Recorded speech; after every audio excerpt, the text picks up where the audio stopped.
Feu Omar Bongo Ondimba qui aura dirigé le pays pendant 42 ans. 15 ans après cette séparation, la souvenance de son empreinte indélébile demeure. On retrouve nos confrères de la communication présidentielle. 15 ans après son rappel à Dieu, son souvenir reste encore gravé dans la mémoire de ses compatriotes. Ici, à Franceville, Omar Bongo Ondimba, le bâtisseur, a marqué l'existence des populations qui lui rendent un vibrant hommage à travers de nombreux témoignages pour l'ensemble de ses œuvres. La tolérance et la paix. Même si on disait qu'on ne mange pas la paix, mais vraiment on a mangé la paix à l'époque de Omar Bongo. Ce que je retiens, c'est la paix que Papa Omar nous a léguée, nous la nouvelle génération. Et vraiment, c'est resté pour nous un héritage fort. Il nous a bien gardés, il n'y en avait pas la guerre au Gabon. On était bien, c'est pour cela que nous gardons toujours les souvenirs du président Bongo. Omar Bongo Ondimba, homme de paix et de dialogue, avait contribué tout au long de sa vie au rayonnement de son pays en prônant la cohésion et l'unité nationale, un héritage précieux pour l'ensemble du peuple gabonais.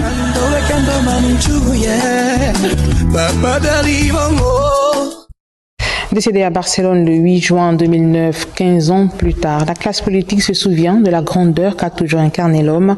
Des témoignages sur Feu président Omar Bongo Ondimba au micro de Georges Kombila et Jean-Pierre Moussami.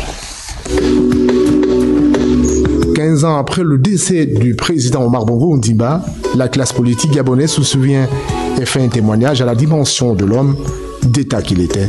J'ai eu le bonheur et le grand honneur de connaître ce grand homme. C'était vraiment un homme d'État, un homme d'ouverture, quelqu'un qui aimait le dialogue, qui est un homme de paix. Vous savez, c'est pas pour rien qu'il a créé sa politique sur la base, n'est-ce pas, du dialogue, de la tolérance et de la paix. C'était un grand homme d'ouverture, un grand médiateur au niveau, n'est-ce pas, non seulement national, mais au niveau de la sous-région et même au-delà. C'était un patriarche, un chef de famille. Il connaissait tout le monde. Un ancien collaborateur, membre du gouvernement d'alors, n'est pas resté en marge de ce chapitre de témoignage. C'était quelqu'un qui pratiquait beaucoup le pardon, il pardonnait, et lui-même le disait, c'est tellement plus facile de se fâcher, d'agresser quelqu'un, mais parfois c'est beaucoup plus difficile de pardonner. Et lorsque vous savez pardonner, vous prenez de la hauteur. Le pardon n'est pas donné à tout le monde. Il faut l'enseigner, il faut le pratiquer. Outre sa gouvernance et ses actions d'envergure au Gabon, Feu Omar Bongo Ondimba fut un patriarche en Afrique centrale et au-delà, au regard du rôle qu'il a joué en qualité de médiateur dans plusieurs conflits en Afrique.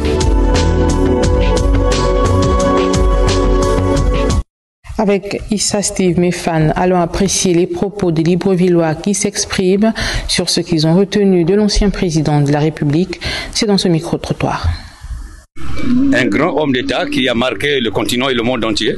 Cela nous rappelle la perte de notre président Omar Bongo Ondimba, que tout le monde aimait dans le pays.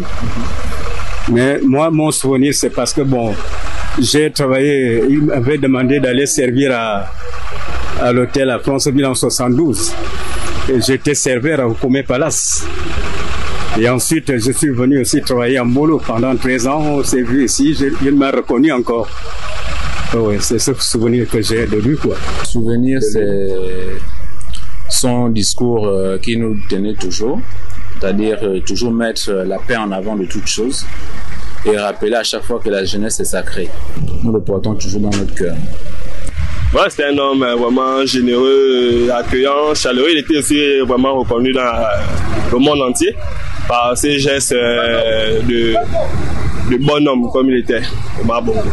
Grâce à lui, la fête de la jeunesse et des sports était encore pas comme en ce moment, il n'y a plus de fêtes, mais grâce à lui, il activait vraiment les jeunes à s'épanouir. En 2005, il a fait passer les élèves du bac 2 fois. Il a fait passer session en 2005.